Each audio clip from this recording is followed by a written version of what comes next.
They called it a pilot program, a limited trial, 1 hour only.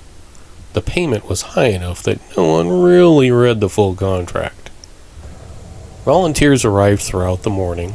Intake was efficient, polite, and personal. IDs were checked, vitals were recorded, personal belongings were sealed into numbered bags and put away for storage. One man made himself noticeable immediately. He complained about the wait, the lighting, the paperwork, and while the intake nurse wrapped the blood pressure cuff around his arm, he flexed deliberately. "I've worked through broken ribs," he said. "People exaggerate pain. Always have." The nurse acknowledged him without looking up and called the next name.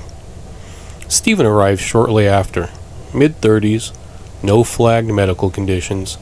He apologized when he handed over his ID as if the process were his fault.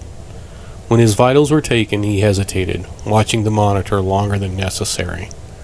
"Is my heart rate okay?" he asked. "It's within range," the technician said. Stephen nodded, relieved. He needed the payment. He couldn't afford to be disqualified. The waiting room was quiet. Neutral colors, soft lighting designed to reduce anxiety. A screen on the wall displayed the same sentence on a loop. "Thank you for your participation." 5 volunteers sat spaced apart. The loud man filled the silence easily. He talked about injuries, about toughness, about how pain was mostly mental. He laughed when no one responded. Stephen glanced up once, offered a polite smile, then returned to the contract in his hands. The contracts were thick, dense, pages of clauses and technical language. Most people flipped through quickly. A few skimmed headings. Stephen turned more pages than the others. He still didn't reach the end. There wasn't time. A technician explained the premise again. For 1 hour, all physical pain and discomfort experienced within the city would be transferred to the volunteer group. Not their injuries, not their illnesses, just the pain. They were careful with the language. Pain, they explained, was a sensory signal generated by nociceptors, neural receptors that responded to extreme pressure, temperature, and chemical change.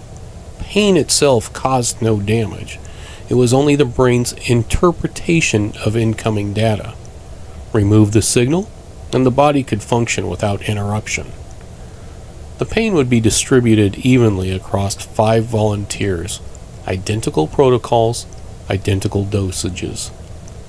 Mild sedation would be administered to reduce panic and involuntary movement. The loud man scoffed. "So we're basically proving who can handle it." No one answered. In the prep room, sensors were attached to arms, temples, and along the spine, as well as EEG leads, heart monitors, and IV lines. Restraints were explained as a safety measure. The loud man laughed. "You really think I'll need these?" Stephen watched as the technician adjusted his headrest. As the IV line was secured, he hesitated. "So if we're already being sedated," he asked quietly, "why not just put us under so no one has to feel anything?" The technician didn't look up.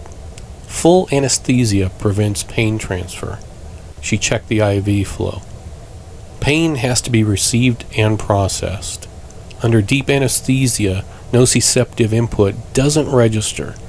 If the brain isn't conscious, the transfer fails. The pain stays where it originates. A pause. Light sedation is the maximum we can use while keeping the system stable. Stephen nodded. He didn't ask anything else. Sedation began. A heavy warmth settled into their limbs. Thought slowed. Awareness dulled. The countdown timer became visible. When the transfer started, the change was immediate. The loud man reacted first. He laughed once, sharp and involuntary, then doubled forward against the restraints. His breath hitched, his face drained of color. "What the hell is that?" he demanded. His heart rate spiked. Blood pressure surged. The monitors reflected it instantly. Across the city, pain vanished. A migraine clinic went silent. A recovery ward stilled. People moved without flinching.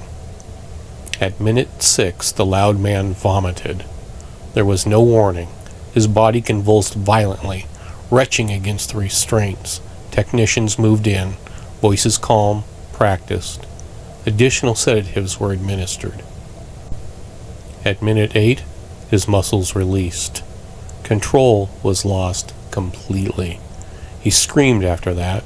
Not words, sound, raw and sustained.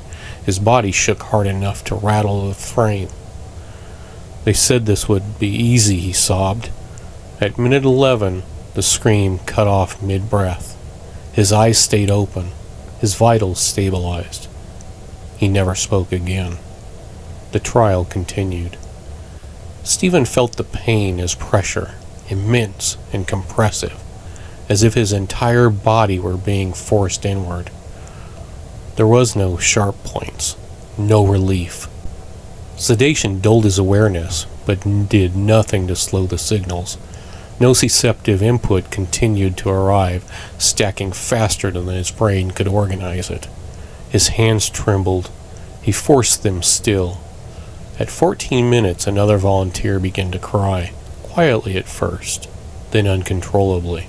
At 19 minutes, one started shaking so hard the restraints had to be reinforced. At 27, one stopped responding entirely. Tears ran from open eyes without sound. Stephen endured. His breathing slowed deliberately. His jaw clenched until the muscles failed. His body shook once, then settled. The pain had no character anymore. It was not sharp, not dull, not burning. It was total. At 40 minutes, only 2 volunteers remained conscious. Stephen was one of them. When the countdown reached 0, the transfer stopped instantly. Across the city, pain returned. In the room, nothing changed. The equipment hummed. The volunteers remained strapped in their chairs. The pain that had already been transferred did not leave. One volunteer remained conscious, crying, shaking, able to speak. Technicians worked around them quickly. Stephen did not move. They spoke his name, touched his arm, shined a light into his eyes. There was no response. His heart beat steadily.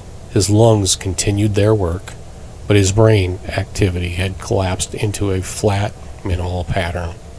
Later, a neurologist explained it clinically. Pain does not damage tissue, but nociceptive overload can overwhelm processing capacity. When thresholds are exceeded, protective shutdown may occur.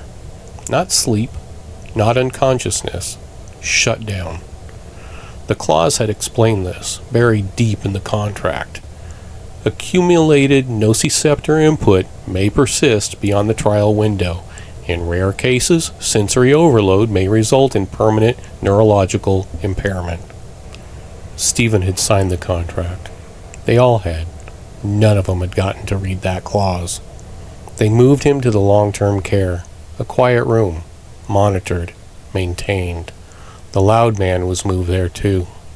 Only one volunteer avoided permanent care. 2 months later, the trial resumed.